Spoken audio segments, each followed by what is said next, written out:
if we were to draw the network of all of our people and projects, there's probably a couple of really big kind of hub characters in there, and I would say the fortune to have met those people has then linked us to so many other things. So, you know, I'd say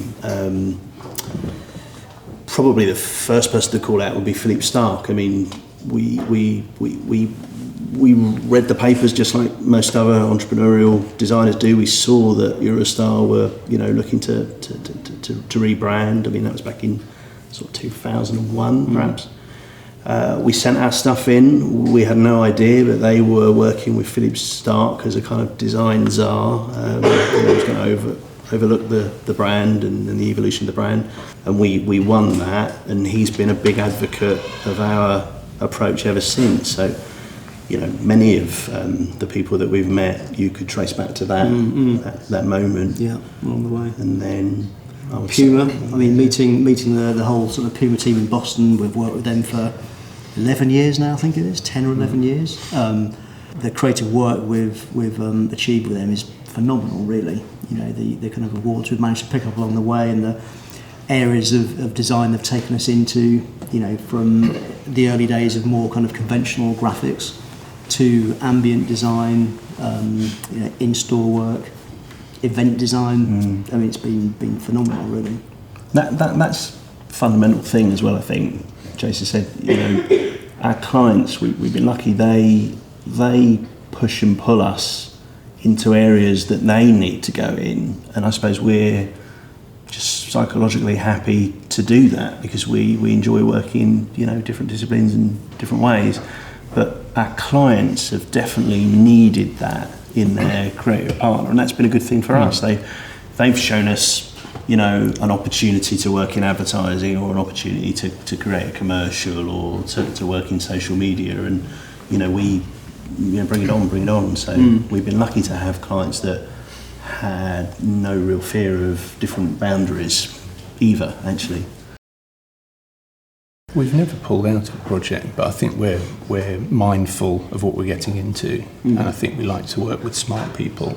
We like to work with creative people who've got interesting challenges, and we find that usually the best thing we can do is hit them with a creative concept deck that's so strong that it lasts. It starts a sort of snowball effect of a relationship that lasts for years and years and years.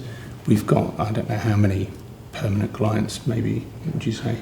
Up to 10, maybe? Yeah, maybe something like that, 10. And they're all 4, 5, 6, 7, 8, 9, 10 years old. We just continue to work with them, and then they introduce us to new people. So we rarely use the C word, the word client.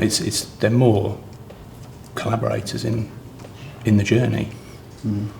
You've become personal friends, you know, and, you know, you've made a connection. You know, we talk about what we're buying for our garages, and I mean, it's beyond just, you know, the project that we're working on, and you know, we enjoy that, really. I mean, it's worth saying, isn't it? There's a lack of layers between ourselves. The agency has no real layers. We're quite open, and we tend to work with organisations that are the same, and they enjoy the lack of layers.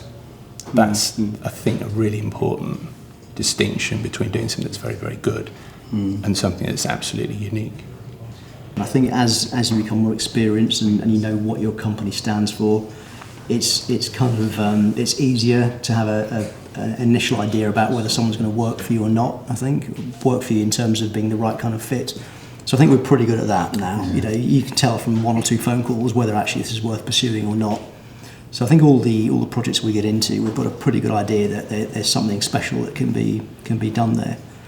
I think we share a belief as well in thinking about the feelings of the end user rather than fixating on what it is we're doing. It's more about feelings and changing feelings about something, which is something that's almost come of age of the last few years. It's almost the marketplace has changed to become more suited to our approach, I would say. So therefore it's ideas based, but the form is not so important as the feelings.